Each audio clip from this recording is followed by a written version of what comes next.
नमस्कार आदाब दोस्तों। तो चलिए आज हम फिर लाए हैं देश दुनिया की तमाम छोटी बड़ी ब्रेकिंग न्यूज।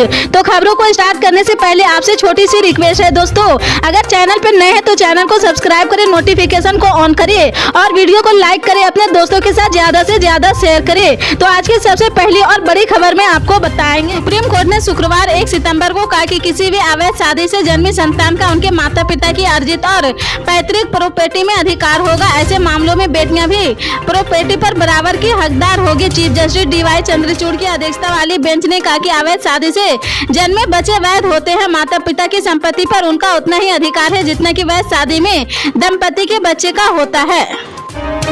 विपक्षी गठबंधन इंडिया की बैठक के बाद RJD प्रमुख लालू प्रसाद यादव ने शुक्रवार को मुंबई में कहा कि हम एक नहीं थे जिसका खामियाजा देश को भुगतना पड़ा है। उन्होंने बीजेपी और प्रधानमंत्री नरेंद्र मोदी पर निशाना साधा।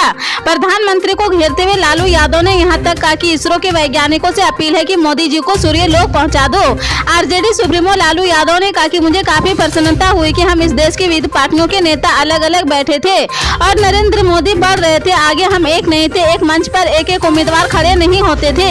इसका खामियाजा देश को भुगतना पड़ा है और मोदी ने इसका लाभ उठाया है। उत्तर प्रदेश की घोसी विधानसभा सीट पर 5 सितंबर को वोटिंग होने हैं। वोटिंग से पहले सपा नेता शिवपाल यादव ने योगी सरकार और उत्तर प्रदेश पुलिस पर गंभीर आरोप लगाए हैं। मऊ पहुंचे शिवपाल यादव ने कहा कि योगी सरकार और यूपी पुलिस मुस्लिम समुदाय के लोगों के बीच दहशत फैला रही है। उन्होंने आरोप लगाया कि मुस्लिम लोगों पर बीजेपी को वोट देने का दबाव बनाया जा रहा, मुस्लिम समुदाय के लोगों को धमकाया जा रहा और उनके घरों की बिजली और पानी काटे जा रहे हैं।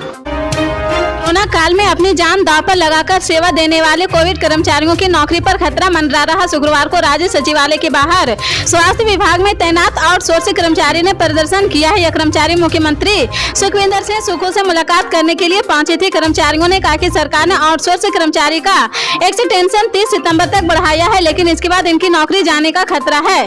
कांग्रेस नेता सत्ता में आने से पहले कहा था कि वह आउटसोर्सिंग कर्मचारी के लिए पॉलिसी लाएंगे, लेकिन अब सरकार वादा खिलाफी कर रही है।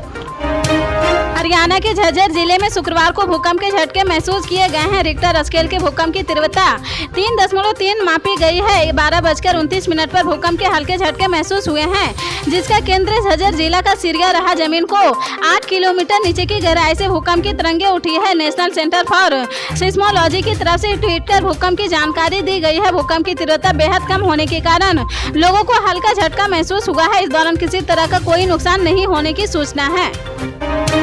राष्ट्रीय जांच एजेंसी को गुरुवार को बड़ी सफलता हाथ लगी है। देश में आतंक फैलाने की मंशा से युवाओं को गुमराह कर आतंकी समूह में भर्तियां करने वाले अलग कायदा इंडिया फैब्रिकेटेड और तालिबान का भांडा फोड़ दिया है।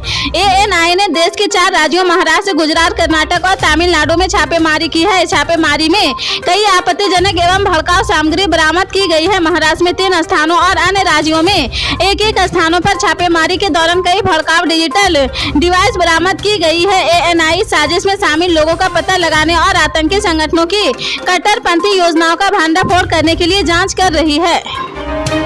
बिहार में मुजफ्फरपुर में पुलिस और मद्य निषेध विभाग ने बड़ी कार्रवाई की है। स्नैक्स और सरसों तेल के गोदाम में छापेमारी का 612 कार्टन विदेशी शराब जब्त की गई है। इसकी बाजार में कीमत करीब 1 करोड़ रुपए है। इसके साथ ही ट्रक ड्राइवर को गिरफ्तार किया गया है।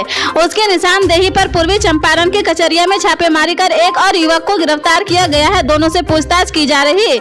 मामला सदर थाना क्षेत्र के दिघरा स्थित वेयर हाउस का है। यहाँ पहले नमकीन और सरसों तेल लैंडिंग का अनलोडिंग का कप होता था, मगर शराब माफिया यहाँ शराब कारोबार कर रहे थे। इसकी सूचना नगर SP अवधेश दीक्षित को मिली है। उन्होंने पुलिस को कार्रवाई का निर्देश दिया है।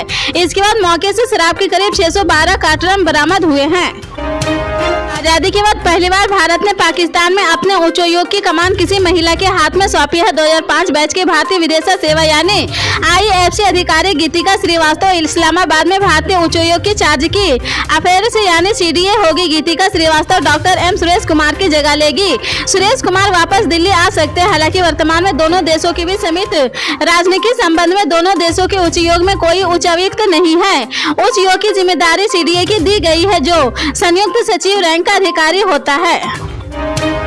युवजन श्रामिका राउत तेलंगाना के अध्यक्ष YS शर्मिला ने गुरुवार को कांग्रेस की पूर्व अध्यक्ष सोनिया गांधी और सांसद राहुल गांधी से मुलाकात की।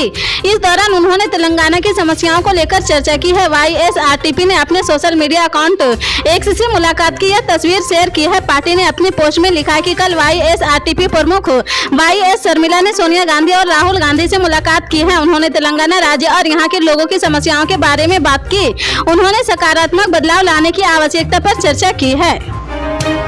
दिल्ली नगर निगम के प्राइमरी स्कूल में पढ़ने वाले बच्चों में स्पोर्ट्स से टैलेंट को निखारने और भविष्य के प्रतिभावान फुटबॉल खिलाड़ी की तलाश के लिए एक और पायलट प्रोजेक्ट की शुरुआत की थी। इसके लिए साल 2021 में तत्कालीन दक्षिणी नगर निगम से नजफगढ़ में पायलट प्रोजेक्ट के तहत फुटबॉल ट्रेनिंग सेंटर की शुरुआत की थी। इस दौरान पिछले 2 सालों में कई अच्छे फुटबॉल खिलाड़ी उभर कर सामने आए हैं। साथ ही नजफगढ़ सेंटर के लड़के और लड़कियों की team zonal football tournament champion बनी है। सफलता से उत्साहित दिल्ली नगर निगम से प्रोजेक्ट को विस्तार देने का निर्णय लिया है। अपडेट जानने के लिए जुड़े रहे आप न्यूज के साथ। मिलते हैं अगली बड़ी